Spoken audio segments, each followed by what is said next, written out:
Assalamualaikum warahmatullahi wabarakatuh. Kali ini akan dibacakan 8 kisah karomah Kiai Haji Hasyim Asy'ari.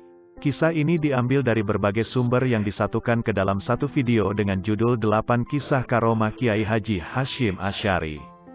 Berikut kisahnya. Kiai Haji Muhammad Hasyim Asy'ari, bagian belakang namanya juga sering dieja Ash'ari, lahir pada tanggal 10 April tahun 1875, 24 Zulkaidah 1287 Hijriah, dan wafat pada tanggal 25 Juli tahun 1947. Dimakamkan di Tebuireng, Jombang. Beliau adalah pendiri NU, organisasi massa Islam yang terbesar di Indonesia. Mbah Hasyim adalah putra ketiga dari 11 bersaudara. Ayahnya bernama Kiai Asy'ari, pemimpin pesantren keras yang berada di sebelah selatan Jombang. Ibunya bernama Halimah. Dari garis ibu, Mbah Hasyim merupakan keturunan ke-8 dari Jaka Tingkir, Sultan Pajang. Namun keluarga Mbah Hasyim adalah keluarga Kiai. Kakeknya, Kiai Usman memimpin pesantren Enggedang, sebelah utara Jombang. Sedangkan ayahnya sendiri, Kiai Asy'ari, memimpin pesantren sebelah selatan Jombang. Dua kiai inilah yang menanamkan nilai dan dasar-dasar Islam secara kokoh kepada Mbah Hasyim. Di Indonesia, semua orang tentunya kenal dengan tokoh ini, terutama kalangan Nahdiyin, sebagai ulama yang mumpuni secara keilmuan sekaligus tokoh pendiri Nahdlatul Ulama. Beliau sangat piawai dalam mengajar ilmu agama, terutama dalam bidang hadis. Terbukti, saat Kiai Hasyim sedang mengaji kitab Sahih Bukhari, ibarat membaca buku bacaannya sendiri. Ini menunjukkan penguasaan dalam bidang ilmu hadis sangat mendalam. Berikut akan dibacakan 8 kisah karomah Kiai Haji Hasyim Asy'ari. Pertama, suatu kisah karomahnya terjadi usai waktu zuhur. Pada waktu Kiai Hasyim mengajar kitab di hadapan para santri dalam jumlah yang banyak. Di tengah pengajian, beliau melemparkan tongkatnya ke depan dan mengenai seorang muridnya. Beliau bersikap apatis, acuh tak acuh, dan tidak mau menghiraukan tongkatnya yang mengenai muridnya. Santri yang kesakitan itu berusaha menahan diri untuk tetap dalam posisi demi menjaga moralitas terhadap sang guru. Sejenak murid tersebut teringat bahwa dirinya belum sholat zuhur, sedangkan waktu zuhur akan berakhir. Kejadian seperti ini, tidak hanya satu kali, tapi berulang-ulang sebagai peringatan terhadap santrinya yang meninggalkan perintah agama dan berbuat kesalahan. Kedua, karomah beliau yang lain adalah kejadian peperangan melawan penjajah Nusantara. Pada saat terjadi perang kemerdekaan, semua orang yang akan pergi perang untuk mengusir penjajah, mereka semua dikumpulkan oleh Mbah Hasyim di pondok pesantren Tebuireng, pesantren asuhan beliau. Mereka diberi minum air sambil membaca, Ya Allah ya Hafiz, Ya Allah ya Muhid, Fangsurna alal kaumil kafirin. Bagi orang-orang yang beliau kumpulkan tersebut, Mbah Hasyim memberi beberapa pantangan yang tidak boleh mereka langgar. Siapa saja yang melanggar pantangan tersebut, mereka pasti terkena tembakan musuh. Para pejuang yang dikaruniai umur panjang oleh Allah selalu menceritakan kisah ini, termasuk salah seorang dari mereka yang bernama Pak Siin.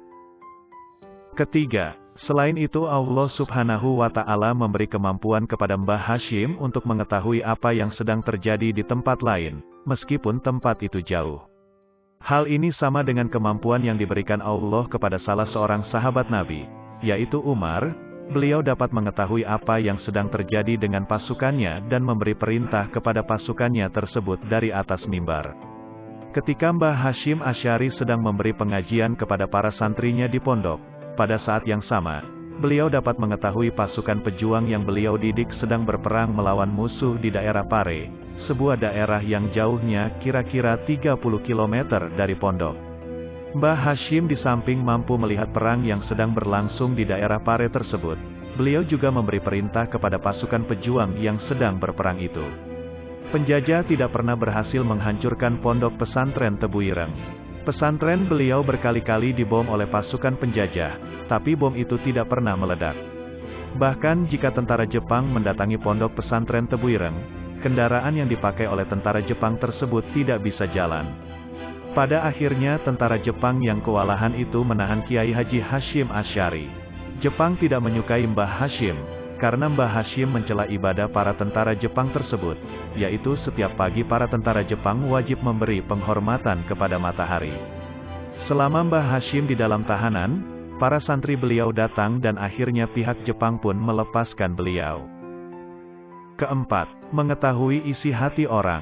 Mengetahui isi hati orang lain bukanlah sembarang pencapaian. Tentu kebersihan hati dan keteguhan spiritual yang dapat sampai pada kemampuan itu. Kiai Hasyim menurut kesaksian Kiai Abu Bakar dapat mengetahui isi hati orang lain, padahal saat itu tidak pernah diceritakan hal tersebut kepada beliau. Misalnya, sebagai santri kalong yang tidak menginap di pondok, Kiai Abu Bakar pulang pergi pondok dan rumah. Suatu saat beliau berangkat dari rumah ke pondok jalan kaki melewati prostitusi dekat pondok, yang juga merupakan bentukan pemerintah Hindia Belanda melalui pabrik gula cukir. Beliau tiba-tiba menggumam dalam hati, kok bisanya tempat seperti ini ada dekat sekali dengan pondok. Beliau melihat adanya perempuan-perempuan di pinggir jalan menjajakan diri, menawarkan diri pada lelaki hidung belang yang mungkin kebetulan lewat dan mau mampir. Saat itu beliau juga ditawari, dalam bahasa beliau bercerita ditarik-tarik. Beliau berpikir negatif, kok bisanya dekat pondok Tebuireng, ditempati wanita-wanita seperti ini. Saat itu usia beliau masih muda, jelas pikiran muda sekali kemana-mana. Sesampainya di pondok, beliau tetap kepikiran tentang hal itu. Tiba-tiba, pukul 8 seusai mengaji, Kiai Hasyim mengumpulkan santri. Abu Bakar muda ada di antara kumpulan santri itu. Beliau dawuh banyak hal, namun pamungkasnya, beliau mengatakan perkataan yang cukup mencengangkan dalam benak Abu Bakar remaja. Ngene ya leyo, jeding iku ono cerene, le ga ono cerene ganduwe jeding. Artinya, begini ya nak, kamar mandi itu ada kalinya, untuk pembuangan. Kalau tidak ada tempat pembuangan, bagaimana bisa punya kamar mandi? Mendengar dawuh begitu, Abu Bakar muda ini tersentak seperti didawuhi di depan umum oleh Kiai Hasyim, padahal santri lain tidak tahu bahwa itu menyindir santri kalong bernama Abu Bakar. Sejak saat itu, Kiai Abu Bakar tidak mau berprasangka buruk lagi tentang pondok dan keadaan masyarakat sekitarnya. Pengalaman kedua, masih sama. Pembelajaran kelas, biasanya berakhir menjelang zuhur. Santri Abu Bakar yang merupakan santri kalong biasanya pulang setelah salat zuhur. Terbersit pikirannya untuk tidak ikut salat jamaah dan hendak langsung lari pulang. Tiba-tiba dijawil oleh Kiai Hasyim, diminta untuk tidak pulang terlebih dahulu, diminta salat jamaah di pondok dulu. Job moleh sek, jamaah zuhur sek, kata beliau, artinya, jangan pulang dulu, jamaah zuhur dulu. Akhirnya Abu Bakar tadi, tidak jadi pulang, ikut salat berjamaah plus dengan wiridnya. Kelima, identifikasi kebohongan orang lain. Cerita selanjutnya datang dari penuturan almarhum Kiai Tahmid, guru Nahwu zaman Kiai Hasyim. Kang Tahmid ini santri senior asal Brebes, Jawa Tengah. Cerita ini dari Kiai Abdul Haq Brebes yang mendengar langsung dari Kiai Haji Tahmid Jagalempeni saat mengaji. Kiai Tahmid yang saat itu santri kepercayaan Kiai Hasyim menerima tamu. Pernah ditimbali Kiai Hasyim untuk melayani tamu yang datang. Pamannya, Kang Bahrudin yang juga santri senior di Tebuireng, diminta oleh beliau untuk memanggilnya. Lalu Kang Tahmid bergegas ke dalam Kiai Hasyim dekat masjid pondok. Kang Bahrudin mengingatkan agar Kang Tahmid salat dulu. Namun, Kiai Tahmid malah menundanya, nanti saja katanya. Saat di dalam Kiai Hasyim bertanya pada Kang Tahmid, apakah sudah salat apa belum? Kang Tahmid berbohong mengatakan sudah. Kiai Hasyim lalu sontak meminta Kang Tahmid salat dulu dengan nada separuh membentak dari tempat duduk beliau. Tahmid, sana salat dulu. Tahmid kaget bukan kepalang ternyata gurunya tahu kalau ia belum sholat. Ia gemetar, tak kuasa untuk berubah dari posisi bersimpuhnya. Ia ingin bergerak tapi tak kuasa. Alot dan rasanya panas dingin. Keringat, berayoh, mengucur begitu derasnya. Kemudian, Kiai Hasyim menghampiri Tahmid sambil menepuk-nepuk pundaknya. Sana salat dulu, lain kali jangan gugup dan bohong. Biar tamu ini aku ladeni sendiri. Dan Tahmid pun merasa badannya kembali enteng. Segera ia menuju ke bilik kamarnya. Tentu saja bukan kebetulan Kiai Hashim menebak-nebak. Karena beliau memang dikenal bisa mengidentifikasi kebohongan, entah dari fisik maupun metafisik. Keenam, digoyang-goyang, rumah doyong, miring. Bisa tegak lagi. Kebetulan pernah mewawancarai seorang santri beliau, santri Kalong juga ternyata. Rumahnya dicukir, rumahnya sangat kecil dan memprihatinkan. Beliau namanya Ahmad Taib, jauh dari kesan kiai atau ahli agama, dengan pakaian biasa. Beliau ini bercerita tentang salah satu karomah Kiai Hashim.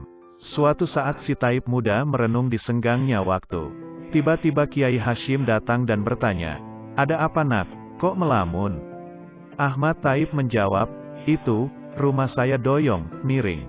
Akhirnya Kiai Hashim mengajak Ahmad Taib melihat rumahnya yang miring itu. Sesampainya di sana, Kiai Hashim hanya menggoyang-goyang salah satu bagian rumah yang miring. Tak disangka, rumah itu lurus kembali, alias berdiri tegak lagi. Ahmad Taib terkejut sambil senang. Terkejut karena seperti ajaib sekali, rumah digoyang-goyang saja, yang asalnya miring menjadi lurus. Karena kalau dibenarkan tukang bisa memakan biaya mahal dan tentunya selesai dalam berhari-hari. Di balik semua itu, ia merasa senang dan gembira, rumahnya bisa berdiri tegak lagi. Kata Mbah Ahmad Taib, begitulah cara beliau menyenangkan santri, kadang tidak terduga. Ketujuh, menyumbat mesin giling pabrik gula cukir. Satu lagi kesaksian Kiai Abu Bakar tentang karomah Kiai Hashim Asy'ari. Santri pernah dibuat heran berkeping-keping, takjub, plus ngeri. Dalam bahasa Kiai Abu Bakar, kok bisa ya? Di depan Tebuireng pada masa penjajahan Belanda, ada rel kereta yang biasa dilalui kereta komersil Jombang-Kediri, Jombang-Surabaya, dan lain-lain. Namun terkadang juga bisa dilalui oleh lori yang mengangkut tebu-tebu untuk digiling di pabrik cukir.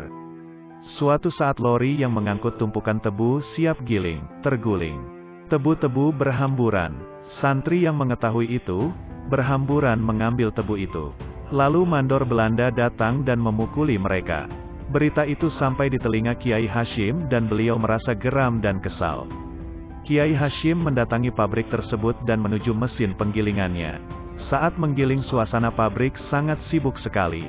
Pabrik cukir termasuk pabrik yang paling besar di Jawa Timur. Entah bagaimana, Kiai Hashim mengeluarkan kunyahan susur atau inang dalam bahasa Melayunya dari mulut beliau. Lalu disumpelkan atau dimasukkan ke mesin penggilingnya. Wallahu alam, mesin berhenti dan padam. Kiai Hashim membiarkannya sampai 3 hari. Pabrik tidak bisa beroperasi, tentu rugi. Tebu-tebu yang datang mengantri untuk digiling, menjadi kering. Dibenarkan oleh teknisi tidak kunjung bisa menyala. Akhirnya pihak pabrik sowan kepada Kiai Hashim dan meminta maaf. Sejak saat itu, Belanda membiarkan santri mengambil tebu gratis dan dibiarkan saja. Hal itu berlangsung sampai pabrik diambil alih Jepang, lalu dinasionalisasi oleh pemerintahan Soekarno. Kedelapan, Hadratus Syaikh Muhammad Hashim Asy'ari. Ketika Hashim Asy'ari muda berangkat nyantri ke pesantren yang diasuh Kiai Haji Muhammad Khalil bin Abdul Latif Bangkalan, Madura. Hashim Asy'ari muda langsung diuji oleh sang guru. Hashim Asy'ari muda disuruh naik ke atas pohon bambu. Sementara Kiai Khalil terus mengawasi dari bawah sembari memberi isyarat agar terus naik sampai ke pucuk pohon bambu tersebut.